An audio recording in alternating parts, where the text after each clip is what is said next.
It is 7 o'clock. Are you about ready? Yep, I'm on. Okay. So I'm just locating this because she never sent me a YouTube link, but I'm just going to find our page and see what's scheduled here. All right. Well, thank you for joining us for what is the second part of this law school admissions workshop. Again, it's a part 4. We got 4 parts to the series.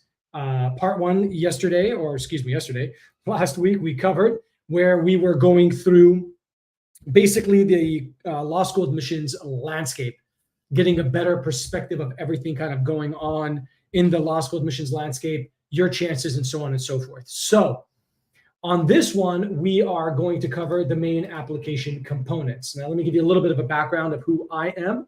I am the founder and CEO of Right Track Admissions. Started the company back in 2008. In terms of my academic background and journey, I went to UCLA for undergrad and then really struggled to try to get into a top law school. Was able to get myself into UC Berkeley largely because of my application and the application I put together. While I was at law school, I was on the law review, participated in a bunch of different things that really made the experience just that much more interesting and exciting as it can get for law school.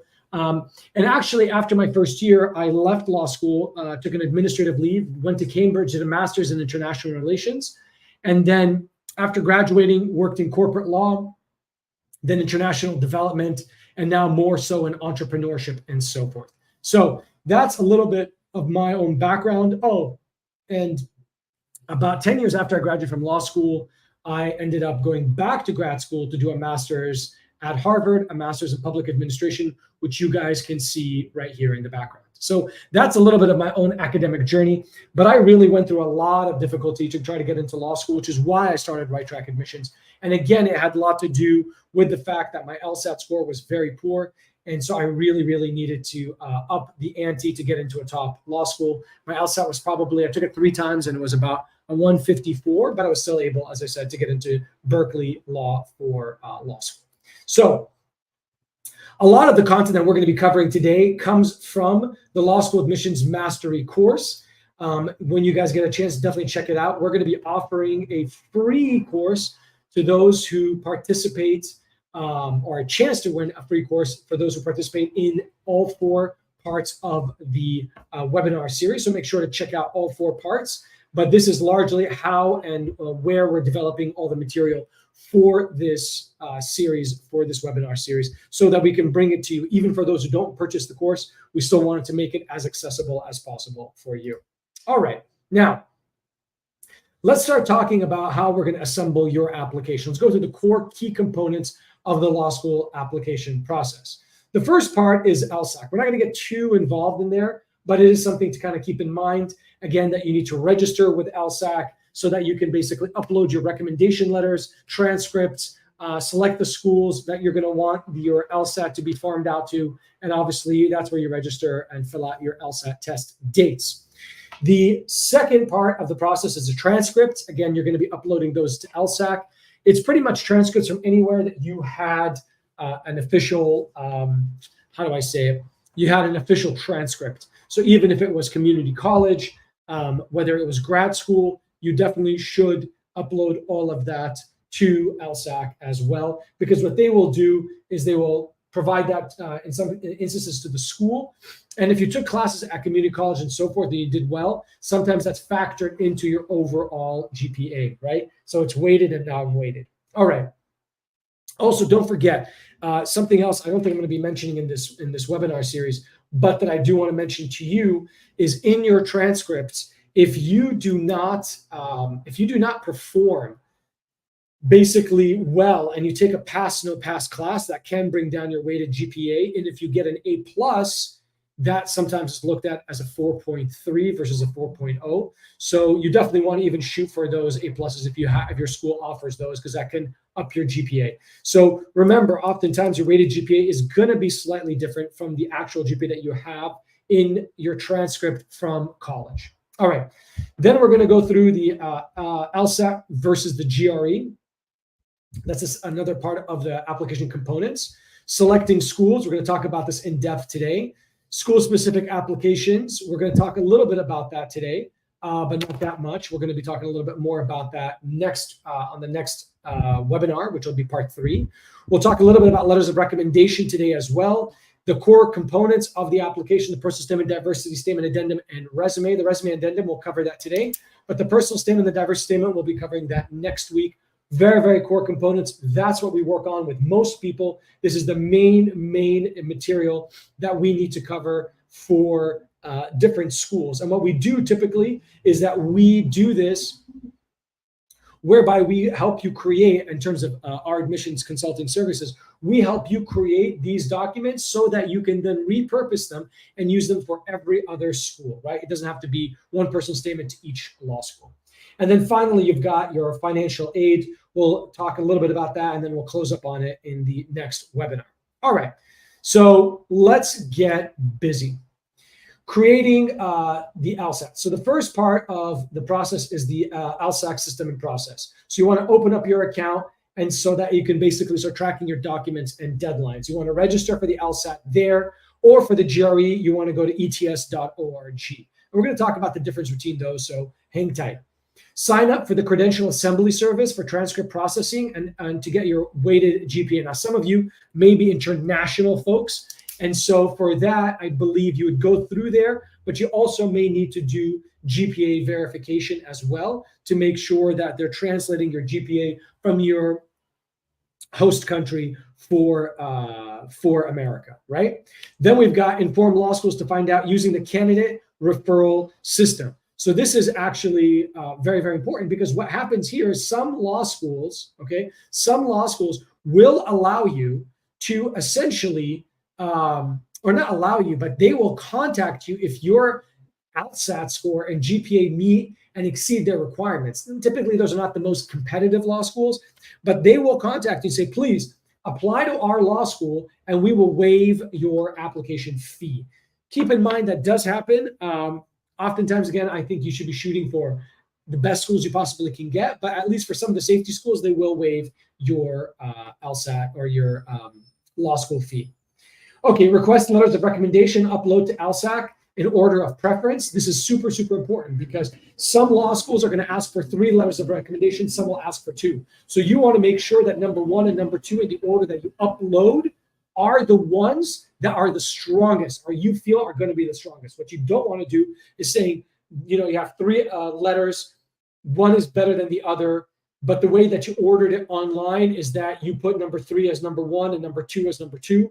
And then next thing you know, they'll send that to the law schools. And the one that was really the best one, the number 1 priority, best law school letter that you had, ends up as ranked number 3. And so for the schools that only take 2 letters, they'll never see the 3rd one. So make sure you really kind of put them in the right order.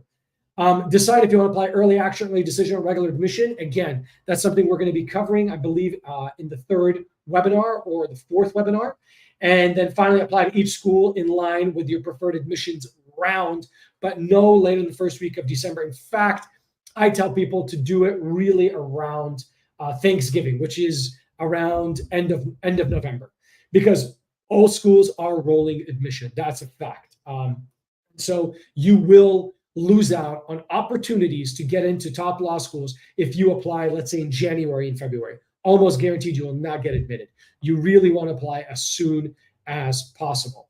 If you can apply in October, even better, but you don't want to submit a half-baked application. You want to make sure that the application is stellar or as good as it can be, but no later, as I said, in the 1st week of December. Absolutely no later than middle of December, because once you get into the holidays, they're not going to be reviewing applications, and your application will be pushed all the way till sometime mid-January, by which time, when they get to your application, they're going to essentially ding you because there's no more seats available. Just something to kind of keep in mind in terms of submission dates. All right. Now, props to whoever can tell me what law school this is. So I'll give you props for that. But that actually comes from an actual law school right here in California. That's your hint.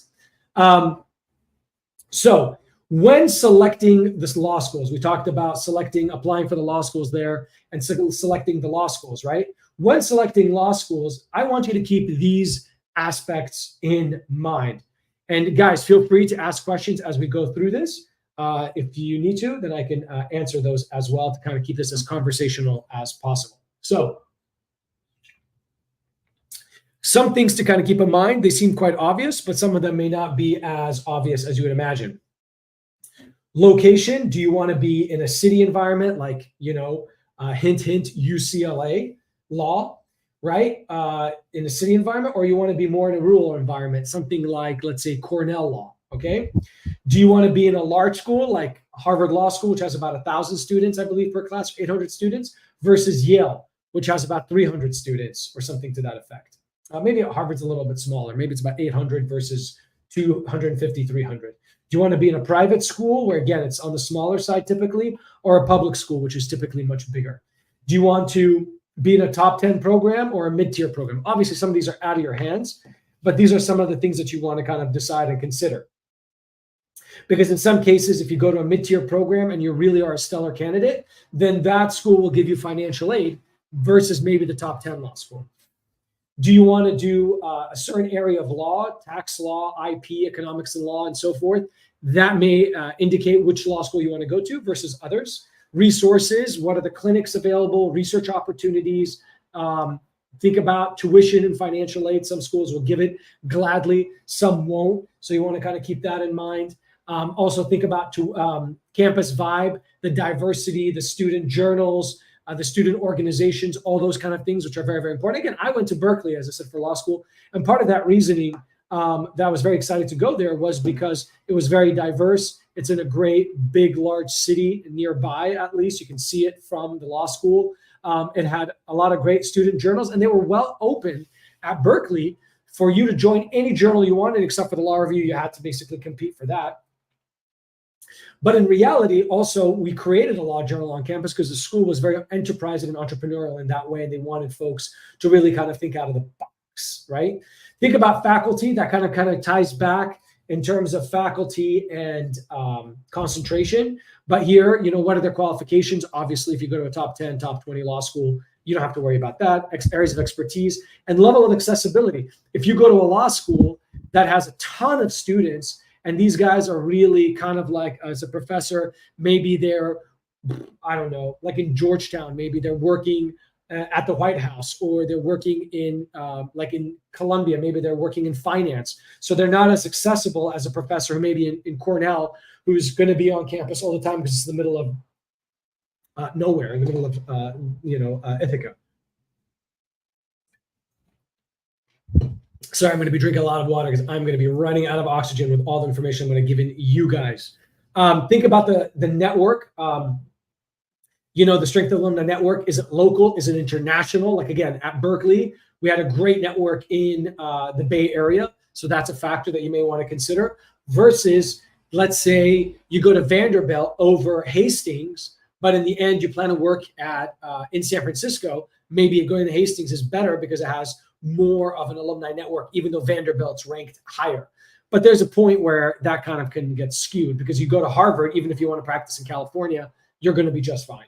And then think about career development opportunities, job placement rates, bar passage rates. Think about those kind of things. Which law firms come and interview at your school? Which other alternative businesses? Which judges can you get clerkships by historically? So these are all factors that you want to be thinking about when picking the right law school. And there's no perfect law school. You're going to probably make a mistake, but you can pretty much get pretty close to it. All right.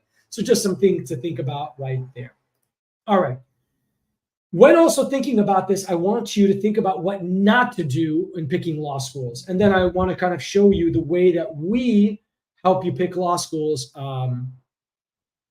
in terms of the rankings and how you select them, okay? Do not focus on Harvard law or bust. I'm only going to go to Harvard. Next thing you know, you don't get in, and now you've got to wait another year, and you may never get in, right? So don't focus on rank alone. Obviously, that was an important factor to me when I applied. But I diversified my application pool, which we'll talk about right now. not visiting or researching the campus. I mean, I'd been to Berkeley before. I don't think I'd been to the law school, but I'd been on the Berkeley campus. And so I had a good sense of what it offered and what it was all about. Okay. Applying for certain concentrations of professors only. Like, I'm going to go to, Yale because professor, whatever it is for con law, teaches there and he's the greatest. Well, what happens if that professor takes a sabbatical? What happens if the professor retires? What happens if the professor goes to another law school, right? So in the end of the day, you may not end up going to that, being with that professor at that school. So you don't want to put all your eggs in one basket only for one professor or one concentration, right? Because also with the concentration, you may end up going in for tax law, but halfway through, you're like, wow, I really want to do corporate law, mergers and acquisitions. So you change your whole perspective. So why go there just for that focus area that may not necessarily carry over? Don't only go there for financial aid purposes. I've had clients who've gone to Loyola Marymount over Columbia simply because Loyola gave them a full ride. That doesn't make sense to me, because if you go to Columbia, you're probably going to get a damn good job. You're going to get a hell of a lot of incredible opportunities over the course of your life, which may outpace Loyola Marymount. But if you got into Loyola Marymount and Pepperdine and you got funding for Loyola Marymount, you go to Loyola Marymount. If you got funding from Loyola Marymount and you got into UCLA, ranking is really crazy. But what you can try to do is and we'll talk a little bit more about that, try to negotiate each school. But UCLA is a great, great school. So is Loyola in some respects. So it really depends on what you want to do afterwards. If you want to clerk with a judge or be a partner at a top ranked law firm, maybe better to go to UCLA, right? You just have better chances of that. Follow others like your family and friends. Don't do that simply because your dad or your mom or your sister went to that school, maybe as an undergraduate or even for law school. And you simply go there because you may not be a good match for that school. So it's super important that you pick law schools because you want to go there, not because you're following somebody else's. And then final point is not diversifying, right? You just pile everything into reach schools and say, you know what? I'll only go to law school if I get into a top ranked school. Fair enough. But you want to diversify, because if you reach a point where maybe now you're making that decision in September, but maybe by May you realize, man, I really want to go to law school. I only applied to reach schools, and I didn't get in anywhere. Better to apply to reach, target, and safety schools so you have optionality later on. If you decide not to go because it's not really meeting the expectations of what you want to do, forget about it. Don't go and apply again. But if you do want to go, then at least you have optionality. And this is kind of how we do it. The number of applications, right, versus the percentage chance of admission. So for reach schools, I'd say no more than 5 reach schools you should target, right? I targeted probably about that number. I think about 5 reach schools, about 10 target schools, and about 4 to 5 safety schools, maybe even 3 safety schools. Because for me, I want to go to law school, but I wasn't mission critical, especially that I doubled down on my target schools. And my GPA from UCLA was really high. It was a 3.94, I think, weighted. So I knew I had a good shot at getting into a target school, even maybe if it was a lower target school, not a high target school. But I thought that would be important. And so I didn't apply to as many safety schools as I could have. So with reach schools, those are going to be your typical Yale, Harvard, Stanford, Chicago. I guess right now Duke is ranked way up there. Those are those kind of schools almost for anyone. Target schools are pretty much ranked between, let's say, and again, depends on your GPA, depends on your LSAT, but ranked anywhere from 10 to 30, the top 10 to top 30 schools. And then safety schools maybe are the top 40, depending again on your grades, all the way to number 75, okay? Where you almost have like 100% chance of admission. They're begging you to come to their school, all right? So that's it. In the last conversation, we talked about ABA versus non-ABA ranked schools. So again, I would aim to go to law school at an ABA ranked school because it's going to make it easier for you to take the bar and be a full-fledged lawyer. Unless, again, you don't care, you are going to go through more requirements to take the bar. You take the bar, you end up opening up your own practice, or you take over from one of your a parent's practice or someone else's practice, and you don't care about ranking, you just want the JD and you just want a bar. So then really none of this is that important. You could just apply to a bunch of safety schools that may be near your house and that don't cost that much. All right. Now, so we've talked now about, in terms of application components, we've talked about the LSAT, talked about the transcripts. We're going to get to there. We spoke about picking the right schools, selecting the right schools. Let's jump ahead and talk a little bit about, we'll talk a little bit about, actually, I'll jump ahead and go straight to the LSAT and GRE, and then we'll backtrack to some of the core component materials you have. And again, guys, as it says right there, please ask any questions you have as I go through this. There's a lot to cover, so I want to make sure that I'm covering any kind of questions you have. All right. So you've got, and a lot of people are doing this now, taking between the LSAT and the GRE. 94 schools as of 2024 are taking the GRE. Here's the difference. The LSAT's only for law school. I'm sure you guys know this is 2.5 hours. They actually took out a separate section from it. So it's a little bit shorter than used to before. It's offered up to 8 times a year. So it is still restricted, but not as restricted. Back when I was taking it, it came out, they were offering it in February, June, October, and December. So it was only 4 times when I was applying. Now it's up to 8 times because it's digital. Back in my time, it was all in. You have to be in there. There was a proctor, and we were doing it with pencil and paper. There's a logical reasoning, 2 sections of that, a reading comprehension, 1 section of that, and an experimental section, which could be either logical reasoning or reading comp, plus a writing section. They got rid of the games. I think they felt that the games are just not a good way of testing people. And I think internationally, folks were just not good at it. They were not used to it. It's digitally administered, and you can, guys, do something called the LSAT score preview, which you pay a little bit extra for, and they tell you what your score is before it actually becomes official. So they'll tell you what your score is, and you have the chance to cancel it right there and then. We didn't have that option. If you have that option, you can pay for it, 100% pay for it, so that it doesn't appear in your LSAT score, right? I told you guys, I took the LSAT, I got a 155. No, I took the LSAT once, I canceled it without knowing what my score was. I took it again and got a 155, and I took it again and got a 153. I wish I had known, that they offered me that opportunity to see it. Then I would have never applied with the 153, because what I ended up doing is taking that 3rd time in December. My score only came out in January, and so my application was reviewed later. And I think that may have compromised my applications to some schools as well. So just something to keep in mind. If you have that choice, do it.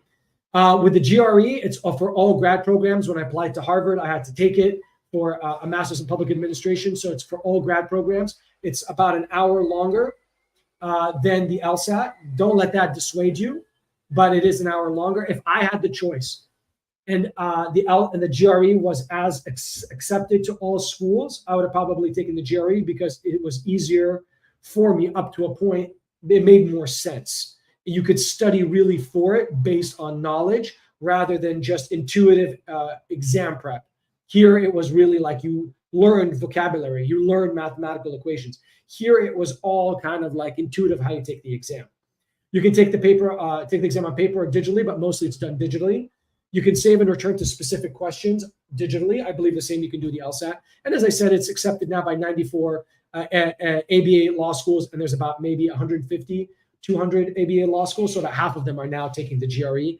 If you have a choice and you're crushing it, and I can tell you this almost with certainty, if a law school gets someone exactly the same profile, which obviously near impossible, but exactly the same profile, and they got the same commensurate score between the LSAT and the GRE, they'll probably take the LSAT candidate. If the LSAT candidate got slightly lower than the GRE person, they'll probably take the LSAT candidate. If the person did significantly worse in the LSAT than the person that did in the GRE, and all else is, all things being equal with every other component, they will probably take the GRE candidate. I just think I would have done infinitely better in the GRE than the LSAT. That's why I would have probably taken it. But again, if you are almost on parity with the two, I would take the LSAT over the GRE. All right. Let me know if you guys have any questions on that. Though I have PTSD when it comes to the LSAT, so don't press me too hard. I promise I'm not an idiot, even though I didn't do well. I did pass the California bar the first time I took it. So my exam abilities were not horrible. It was the fact that I really could not master what the LSAT was really trying to teach. And props to those who really can master it, because it is not easy. All right. Let me quickly jump to the resume structure. Quickly, let's start here. When you're putting the resume together and the CV, first thing I want you to think about is put all your information down on a document. Everything, just plop it all down. on a Google Doc so that you have everything kind of ranked there. And probably you can put it even in these categories: education, experience, volunteer, professional experience, volunteer, extracurriculars, interests, and other sections. Just plop it all in there.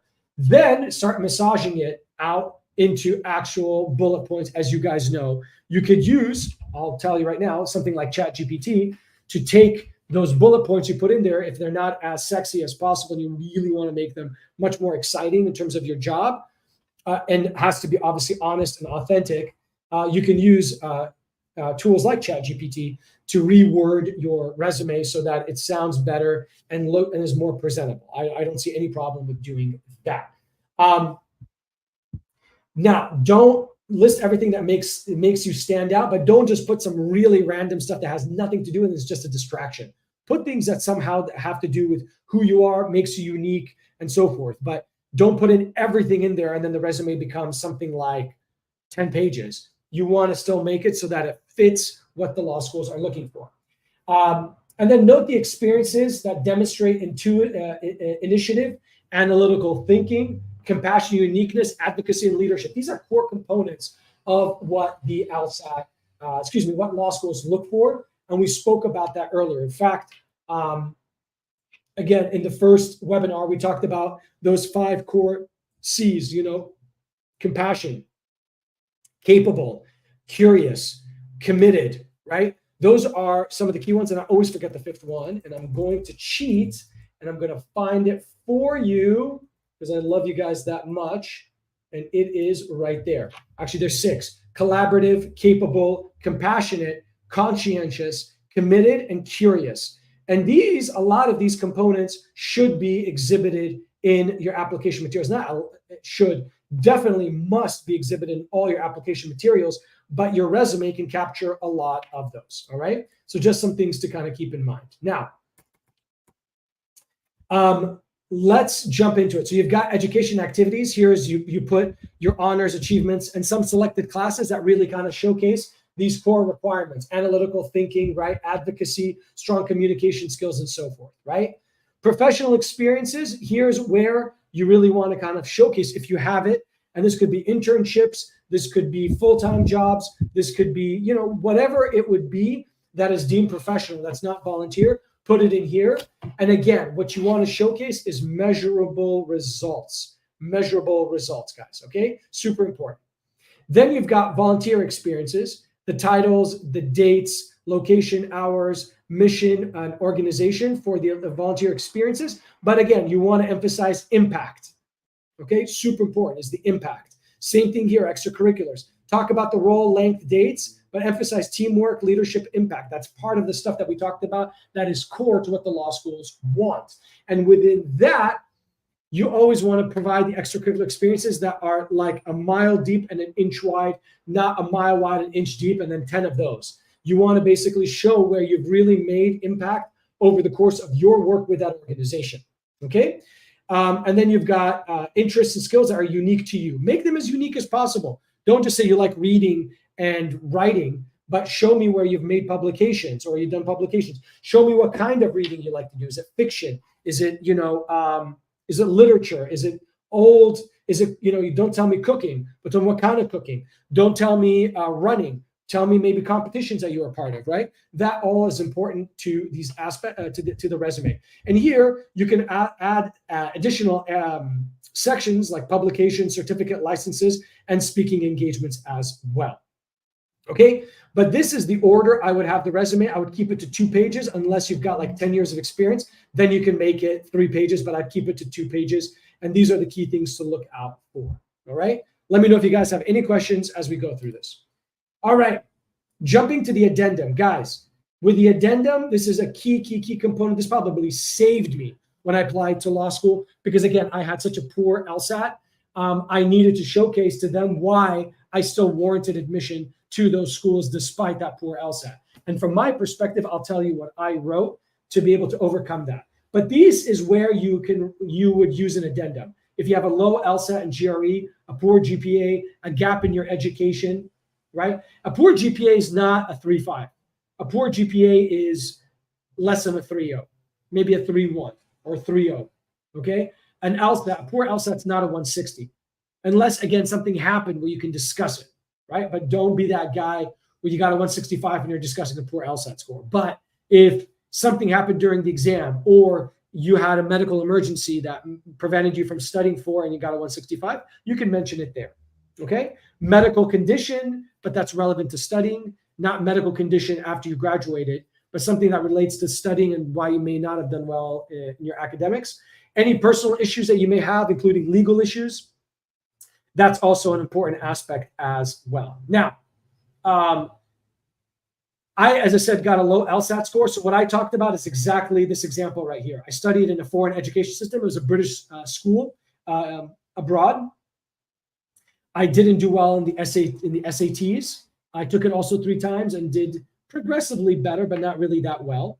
But when I was an undergrad, actually when I was in high school, I did the IB diploma and I did well. And then when I went to undergrad, I did a major and a minor, and I did very well. So I said, in an academic setting, my ability to perform well has been historically demonstrated, but my standardized testing has not. And therefore, I do not believe that my standardized testing is correlated in any way in how I'll perform in law school. And it worked. It worked, and I got into Berkeley. For a poor GPA, for example, too many activities, poor time management, maybe you worked full-time or part-time, maybe you played varsity sports and you couldn't manage your time effectively. But what you really want to show, what you really want to show there is that you essentially improved over time. Okay, that's very, very important. All right. In terms of structuring your addendum, I want you to think ICE. First, you do in the introduction, you kind of lay out the issue, what's going on, what happened, and explaining kind of the general overview. Okay, then it's the context. And that you kind of just say, I'm here to explain my poor LSAT, my poor GPA, which had to do with my studies, okay? And I will explain in the course of this addendum. Second paragraph. When I was in school, I blah, blah, blah, and then provide the context, right? And then E is educational lesson, right? What did you learn from that experience? Despite doing poorly in the standardized test, I did well in an undergraduate setting. I got a DUI, and despite the trauma that I went through, I've learned from it, and I volunteer with different people and so forth. So in the end of the day, that's what you really want to kind of address to the school, is to really show what you learned from it, and that whatever happens, you're still going to exceed the expectations required as a law student for that school. Okay. So again, think ICE: introduction, issue, context, educational learning experience. Okay. All right. Now let's quickly talk about the letter of recommendation. Again, one of the most important factors, we talked about this, which is when you upload it, you want to upload the best ones you have in that order: number 1, number 2, number 3. Again, essentially, the letter of rec is providing a subjective assessment of your profile from a third party, not from you. So the school takes it very seriously.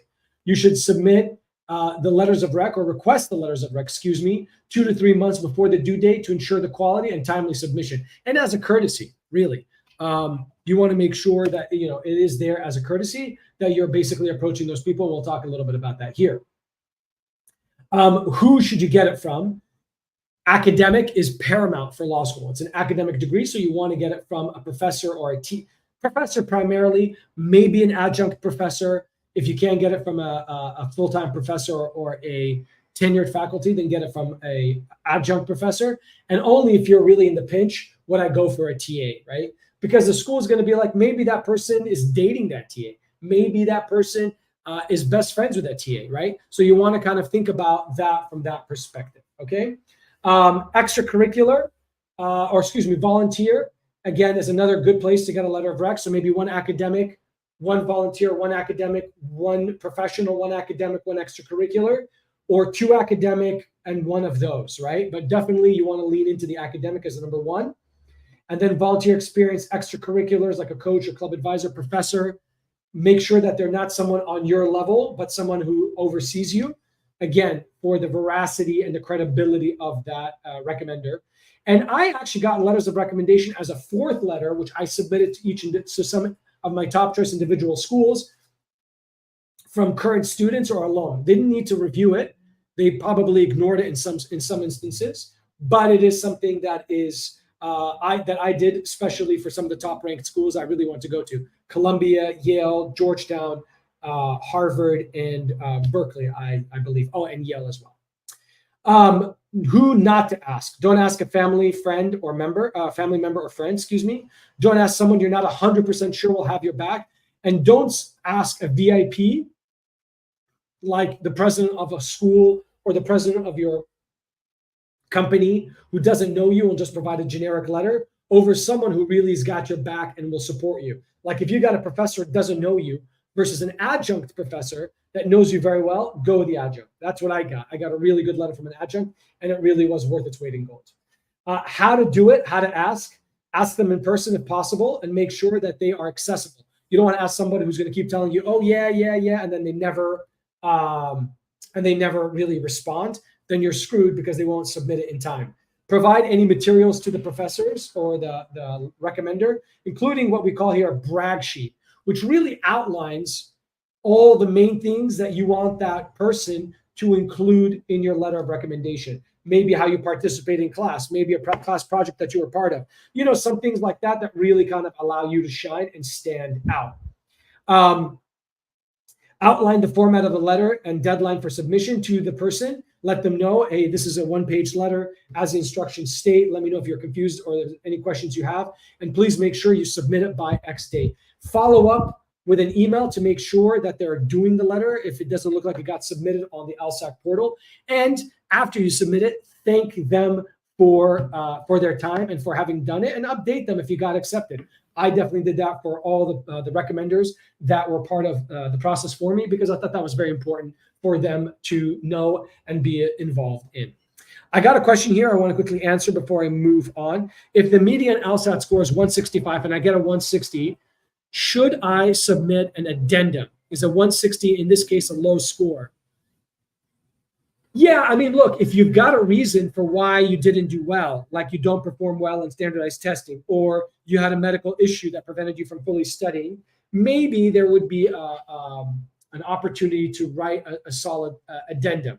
But typically, I say if you get a 160 and above, not mission critical. Usually, if you get a 116 and below, then it definitely is worth mentioning it. Unless you're applying to a super safety school and only safety schools, and you got a 159, then probably not going to matter as much.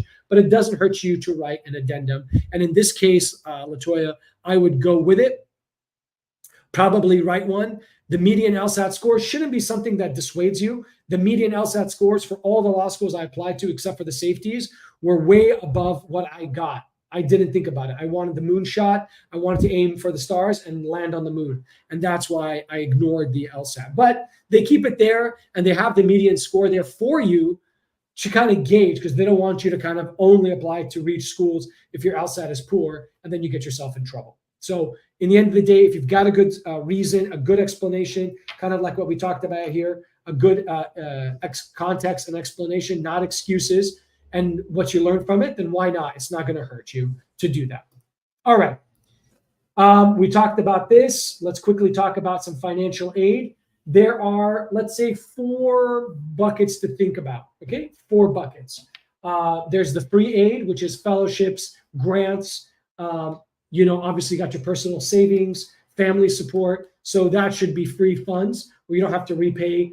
It's just money that you can use for law school, okay? Law schools don't have a ton of funding, but let's say you crush the LSAT and you get into a school like Loyola Marymount, they probably will give you funding because they really want to have you go there versus other candidates, because you have a really high LSAT score, which is going to increase their average, which is going to increase their ranking, right? You got funds with requirements. Some scholarships are like that, whereby, for example, some law schools give you scholarships if you apply early decision. So you've got to apply early decision, and you're bound by it. Some schools, I believe it's Boston College, I believe UCLA has that. So if you apply early decision, they know that you've pretty much destroyed any chance of you being able to negotiate financial aid, because in the end of the day, you applied and you have to accept if you get admitted. So they try to give you funding if you apply early decision and you're accepted. Some scholarships are private orgs or community foundations, and some scholarships come from the school itself, and they may require certain things like maintaining a certain GPA throughout law school. And if you don't, you'll lose that financial aid. So it has some requirements. There's funding for repayment, which is like your private loan, subsidized and unsubsidized. Subsidized meaning you don't have to pay it back until you graduate, maybe 6 months after you graduate. And subsidized means you don't have interest that starts to accrue until after you graduate. Unsubsidized interest starts accruing from day one, I believe. I'm not a financial guru, but I believe that's the difference. There's need-based, there's merit-based. Well, merit-based would be up here, but need-based financial aid that needs to be repaid in certain respects. And then here's some other considerations. Even if you don't get financial aid at law school, you can still get funding where you can work on campus, you can work at summers and summer jobs. You can even negotiate funding. Let's say you got accepted to UCLA and USC. UCLA gives you $10,000. You go to USC and say, hey, I got $10,000 from UCLA. Is there any way that you can match it? They match it. You go back to UCLA and say, hey, I know you gave me 10, but USC matched it. Is there anything more you can do for me? Sure, we'll give you 15. You go to USC, they're like, screw you, you're done. That's it. At least you got some funding. Maybe you go to USC with 10 grand or you go to UCLA with 15 grand, right? Just something to think about there. And I will, in part 4, so you got to wait for it, tell you not only how I graduated debt-free, but I also graduated with a profit from law school. So I will include that and talk about that in part 4, because it is an incredible journey of how I was able to do that. And because I was able to do that, I started Right Track. I was able to do a lot of things in my life because I was not tied by the golden handcuffs with the crazy debt that you get in law school. Because as we talked about way earlier, the debt in law school is now somewhere around almost $100,000 a year, including tuition, housing, books, and fees, right? So something to definitely think about from that regard. All right, guys, that's pretty much the main gist of everything. If you guys have any questions, please keep posting it here. I would love to get as many questions as you can. Again, it's a free-for-all, so ask me anything of whatever you want. I'll quickly tell you guys who we are. Again, these are our experts. We've got, she got into Stanford with a Knight Hennessy scholarship, Stanford Law. He got into the Harvard deferred program, for Harvard Junior Deferred Program, and he went to NYU. Great guy. These are just some of the experts that we have on board. Awesome, awesome team. Graduated tops of their class.